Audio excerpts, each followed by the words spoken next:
الحمدللہ نحمدہ ونستعینہ ونستغفرہ ونؤمن بہ ونتوکل علیہ ونعوذ باللہ من شرور انفسنا ومن سیئات اعمالنا من یہدہ اللہ فلا مضل لہ ومن يضلله فلا هادي له واشهد ان لا اله الا الله وحده لا شريك له واشهد ان محمدا عبده ورسوله اما بعد اعوذ بالله من الشيطان الرجيم بسم الله الرحمن الرحيم یا ایہا الذین آمنوا اتقوا اللہ حق تقاتہ ولا تموتن الا وانتم مسلمون یا ایہا الناس اتقوا ربکم الذی خلقکم من نفس واحدہ وخلق منها زوجها وبث منہما رجالا کثیرا ونساء واتقوا اللہ الذی تساءلون بہ والارحام ان اللہ کان علیکم رقیبا یا ایہا الذین آمنوا اتقوا اللہ وقولوا قولا سدیدا یصلح لکم اعمالکم ویغفر لکم ذنوبکم ومن یطع اللہ ورسولہ فقد فاز فوزا عظیما اما بعد فإن أصدق الحديث كتاب الله وخير الهدي هدي محمد صلى الله عليه وسلم وشر الأمور محدثاتها وكل محدثة بدعة وكل بدعة ضلالة وكل ضلالة في النار فأعوذ بالله من الشيطان الرجيم بسم اللہ الرحمن الرحیم الم یان للذین آمنوا ان تخشع قلوبهم لذکر اللہ۔ تمام قسم کی تعریفات اس واحد لا شریک خالق کائنات مالک ارض و سما کے لیے ہے، اور لاکھوں کروڑوں درود و سلام نازل ہو اس ہستی اقدس مقدس پر جن کا نام نامی اسم گرامی محمد اکرم صلی اللہ علیہ وسلم، وہ ذات مقدسہ مبارکہ مطہرہ کے رب العزت نے جنہیں رحمت کائنات بنا کر کے بھیجا اور جن کے ذریعے سے اہل کائنات کی رہنمائی اور ہدایت کا بندوبست فرمایا۔ میں نے قرآن کریم کی ایک چھوٹی سی آیت کریمہ تلاوت کی ہے، اسی آیت کریمہ کے متعلق کچھ باتیں آپ حضرات کے سامنے رکھوں گا۔ اللہ تبارک و تعالیٰ سے دعا ہے کہ مجھے صحیح کہنے اور ہم تمام لوگوں کو اس پر عمل کرنے کی توفیق عطا فرما۔ سورہ حدید کی آیت نمبر 16 تلاوت کی گئی ہے۔ اس آیت کریمہ میں اللہ تبارک و تعالیٰ نے ایمان والوں کو ڈانٹا ہے۔ اللہ تبارک و تعالیٰ ڈانٹ رہا ہے۔ جب کوئی بڑا کسی چھوٹے کو ڈانٹتا ہے اور چھوٹے کی غلطی اگر ہوتی ہے تو چھوٹا کھڑے ہو کر کے چپ چاپ سنتا ہے۔ اللہ تبارک و تعالیٰ ڈانٹ رہا ہے۔ کن کو ڈانٹ رہا ہے؟ ایمان والوں کو ڈانٹ رہا ہے۔ الم یان للذین آمنوا ان تخشع قلوبهم لذکر اللہ۔ اے میرے ایمان لانے والے بندو، اے مومنو، اے مسلمانوں، اے میرے نبی کا کلمہ پڑھنے والوں، ایمان کا دعویٰ کرنے والوں، اے اپنے آپ کو مسلمان کہنے والوں، الم یان للذین آمنوا، کیا ابھی تمہاری اوپر وہ سمے نہیں آیا ہے، وہ ٹائم نہیں آیا ہے، وہ وقت نہیں آیا ہے کہ اللہ کا ذکر سن کر کے تمہارے دل جھک جائیں، اللہ کا کلام سن کر کے، قرآن سن کر کے، قرآن کی آیتیں سن کر کے تمہارے دلوں میں نرمی پیدا ہو جائے، تمہارے دلوں میں اللہ رب العالمین کا ڈر پیدا ہو جائے، اللہ رب العالمین کا خوف پیدا ہو جائے۔ اللہ تبارک و تعالیٰ سوال کر رہا ہے، اس کے بعد کہتا ہے وَلَا يَكُونُ كَالَّذِينَ أُوتُوا الْكِتَابَ مِن قَبْلُ، اے میرے مومن بندو، اے میرے مسلمان بندو، تم یہودیوں کی طرح نہ ہو جانا، تم عیسائیوں کی طرح نہ ہو جانا، تم اہل کتاب کی طرح نہ ہو جانا۔ اللہ تبارک و تعالیٰ نے ان کو کتاب دی، تورات دی، انجیل دی، موسیٰ علیہ السلام کو رسول بنا کر کے بھیجا، عیسیٰ علیہ السلام کو رسول بنا کر کے بھیجا۔ فَطَالَ عَلَيْهِمُ الْأَمَدُ، ان کے رسولوں کے گزرنے کے بعد 100 سال کے بعد 200 سال کے بعد ان کے اندر بگاڑ پیدا ہو گیا۔ فَقَسَتْ قُلُوبُهُمْ، ان کے دل سخت ہو گئے، ان کے دل کٹھور ہو گئے، ان کے دل پتھروں کی طرح ہو گئے۔ وَكَثِيرٌ مِّنْهُمْ فَاسِقُونَ، اور ان کی اکثریت گناہوں میں مبتلا ہو گئی، ان کی میجورٹی گناہوں میں مبتلا ہو گئی۔ یہ آیت کریمہ صحابہ اکرام کے سامنے میں نازل ہوئی۔ صحابہ کرام کا ایمان اور ہمارے ایمان میں کتنا فرق ہے بتانے کی ضرورت نہیں ہے۔ صحابہ کرام رسول اکرم صلی اللہ علیہ وسلم کے مشن کو آگے بڑھاتے تھے، آج ہم جشنی کے چکر میں۔ ہمارا صحابہ کرام کا ایمان اور ہمارے ایمان میں کتنا فرق ہے ہمیں بتانے کی ضرورت نہیں، ہم سب کو معلوم ہے۔ ہمارے پاس بات ہے، زبان ہے، تقریریں ہیں، جلسے ہیں، جلوس ہیں، نعرے ہیں، جھنڈیاں ہیں، ان کے پاس قربانیاں ہیں، گردنیں ہیں، احد ہے، بدر ہے، خندق ہے۔ کوئی مقابلہ ہے ہمارے ان کے سامنے کوئی ہمارا مقابلہ ہے؟ اللہ تبارک و تعالیٰ اپنے نبی کے صحابہ کو ڈانٹ رہا ہے۔ عبداللہ ابن مسعود رضی اللہ تعالیٰ عنہ کریں کہ جب صحابہ کرام مدینے میں پہنچے تو ان کو ہنسی مذاق بہت زیادہ، آپس میں ہنسی مذاق بہت زیادہ کر رہے تو ان کو کھیل کود بہت زیادہ پسند آنے لگا۔ اس موقع پر اللہ تبارک و تعالیٰ نے اپنے نبی کے صحابہ کو ڈانٹا ہے، اس آیت کریمہ کو نازل کر کے اپنے نبی کے صحابہ کو ڈانٹا ہے۔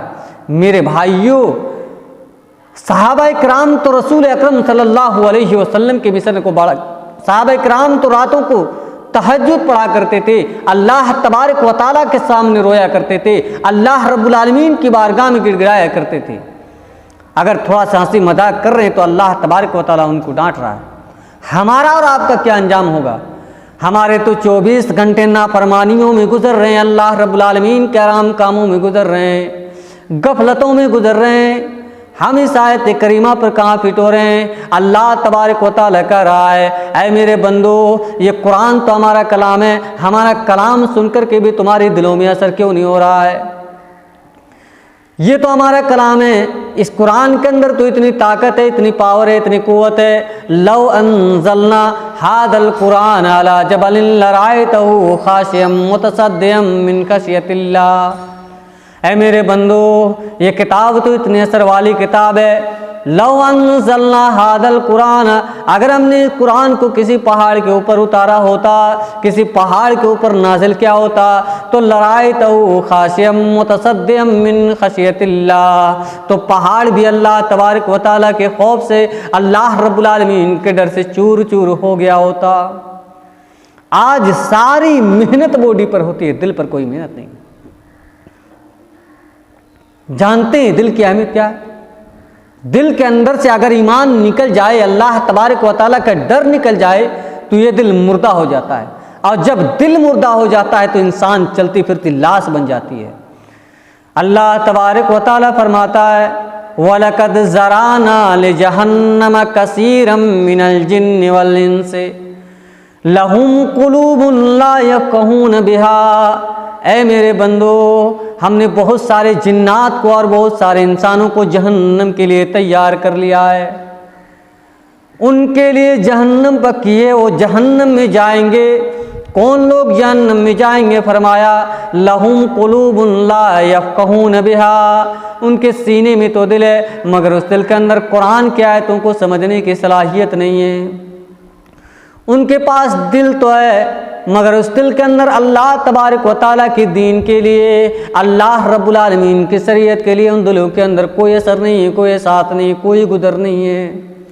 لہم قلوب لا یفقہون بہا، ان کے سینے میں تو دل ہے مگر اللہ تبارک و تعالیٰ کے آیتوں کو سمجھنے کی صلاحیت نہیں ہے۔ فرمایا وَلَهُمْ أَعْيُنٌ لَا يُبْصِرُونَ بِهَا، ان کے پاس آنکھیں تو ہیں لیکن آنکھوں میں بینائی نہیں ہے، آنکھوں سے اللہ تبارک و تعالیٰ کی نشانیوں کو قدم قدم پر دیکھ رہے ہیں، اللہ کے آداب کی نشانیوں کو قدم قدم پر دیکھ رہے ہیں، مگر ان کی زندگی میں کوئی چینجنگ نہیں آ رہی ہے، ان کی زندگی میں کوئی تبدیلی نہیں آ رہی ہے۔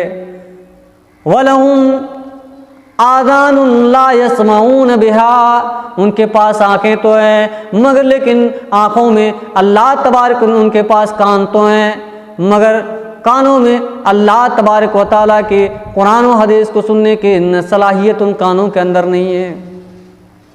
دل تو ہے مگر اس دل کے اندر قرآن کی آیتوں کو سمجھنے کی صلاحیت نہیں ہے، آنکھیں تو ہیں اللہ تبارک و تعالیٰ کی نشانیوں کو قدم قدم پر دیکھ رہے ہوں گے، اللہ کے آداب کی نشانیوں کو قدم قدم پر دیکھ رہے ہیں مگر ان کی زندگی میں کوئی چینجنگ نہیں آ رہی ہے، ان کی زندگی میں کوئی تبدیلی نہیں آ رہی ہے۔ کان تو ہیں مگر اللہ تبارک و تعالیٰ کے کلام کو اور نبی کریم جناب محمد الرسول اللہ صلی اللہ علیہ وسلم کی حدیث کو سننے کی صلاحیت ان کانوں کے اندر نہیں ہے۔ ایسے لوگوں کے لیے اللہ تبارک و تعالیٰ فرماتا ہے کہ ہم نے بہت سارے جنات کو اور بہت سارے انسان کو جہنم کے لیے تیار کر لیا ہے۔ ایسے ہی لوگوں کے لیے اللہ تبارک و تعالیٰ نے جہنم کو تیار کر کے رکھا ہے۔ ہمیں معلوم ہے کہ مرنا، انسان کو معلوم ہے، ہمیں معلوم ہے کہ مرنا ہے، اور یہ بھی معلوم ہے کہ ہمیں کب مرنا ہے، یہ معلوم ہے، یہ نہیں۔ میرے بھائیوں، قرآن کو سننے کے بعد اللہ کے نبی جناب محمد الرسول اللہ صلی اللہ علیہ وسلم کا حال کیا ہوتا تھا؟ عبداللہ ابن مسعود رضی اللہ تعالیٰ عنہ کہتے ہیں، بخاری کی روایت ہے کہ میں بیٹھا ہوا تھا، اللہ کے نبی جناب محمد الرسول اللہ صلی اللہ علیہ وسلم نے مجھ سے کہا، اے عبداللہ ابن مسعود اقرا علی القرآن، تم مجھے قرآن پڑھ کر کے سناؤ۔ عبداللہ ابن مسعود کہنے لگے، اللہ کے نبی قرآن تو آپ کے اوپر اترا ہے، قرآن تو آپ کے اوپر نازل ہوا ہے، میں آپ کو قرآن کیسے پڑھ کر کے سناؤں؟ اللہ کے نبی نے کہا، اے عبداللہ ابن مسعود میں تو قرآن پڑھتے رہتا ہوں، آج میں تمہاری زبان سے قرآن سننا چاہتا ہوں، آج میں دوسرے کی زبان سے قرآن سننا چاہتا ہوں۔ عبداللہ ابن مسعود قرآن پڑھنے لگے، اللہ کے نبی جناب محمد الرسول اللہ صلی اللہ علیہ وسلم قرآن کو کان لگا کر کے سن رہے ہیں۔ قرآن پڑھا جا رہا ہے، صاحب قرآن جس کے اوپر قرآن اترا ہوا اس قرآن کو غور سے سن رہی ہے۔ بخاری کے الفاظ کہ اللہ کے پیارے نبی قرآن کو غور سے سن رہے ہیں۔ عبداللہ ابن مسعود قرآن پڑھے جا رہے ہیں، سورہ النساء کی تلاوت کر رہے ہیں، تلاوت کرتے کرتے جب اس آیت کریمہ پر پہنچتے ہیں، عبداللہ ابن مسعود کہتے ہیں کہ جب میں اس آیت کریمہ پر پہنچا، فَكَيْفَ إِذَا جِئْنَا مِنْ كُلِّ أُمَّةٍ بِشَهِيدٍ وَجِئْنَا بِكَ عَلَىٰ هَؤُلَاءِ شَهِيدًا، اے نبی، اے میرے نبی، جب قیامت قائم ہوگا، اللہ تبارک و تعالیٰ کی بارگاہ ہوگی، اللہ رب العالمین کی عدالت ہوگی، اللہ تبارک و تعالیٰ سارے رسولوں کو بلائے گا، ہر رسول کو اس کی امت پر گواہ بنائے گا۔ فَكَيْفَ إِذَا جِئْنَا مِنْ كُلِّ أُمَّةٍ بِشَهِيدٍ وَجِئْنَا بِكَ عَلَىٰ هَؤُلَاءِ شَهِيدًا، اے میرے نبی آپ کا کیا حال ہوگا جب آپ کو آپ کی امت پر اور قیامت تک آنے والے تمام مسلمانوں پر آپ کو گواہ بنایا جائے گا۔ عبداللہ ابن مسعود کہتے ہیں کہ جب میں اس آیت کریمہ پر پہنچا تو اللہ کے نبی جناب محمد الرسول اللہ صلی اللہ علیہ وسلم نے کہا، اے عبداللہ ابن مسعود بس کرو، رک جاؤ۔ میں رک گیا، نگاہ اٹھا کر کے دیکھی تو اللہ کے پیارے نبی جناب محمد الرسول اللہ صلی اللہ علیہ وسلم زار و کتار رو رہے ہیں، عیناہ تجرفان، اللہ کے نبی کی دونوں آنکھوں سے آنسو بہ رہے ہیں۔ میرے بھائیوں، نبی کا تو یہ حال ہوتا، اللہ کے نبی جناب محمد الرسول اللہ صلی اللہ علیہ وسلم کا تو یہ حال ہوتا، قرآن کو سننے کے بعد ان کا دل لرز اٹھتا، کانپ اٹھتا۔ اللہ کے پیارے نبی جناب محمد الرسول اللہ صلی اللہ علیہ وسلم فرماتے ہیں، الا ان فی الجسد مضغۃ اذا صلحت صلح سائر الجسد، انسان کے شریر کے اندر، انسان کے باڈی کے اندر، انسان کے بدن کے اندر ایک ایسا پارٹ ہے، ایک ایسا حصہ ہے، اگر وہ صحیح ہے تو سب کچھ صحیح ہے، اگر وہ درست ہے تو سب کچھ درست ہے، اگر وہ گڑبڑ ہے تو سب کچھ گڑبڑ ہے۔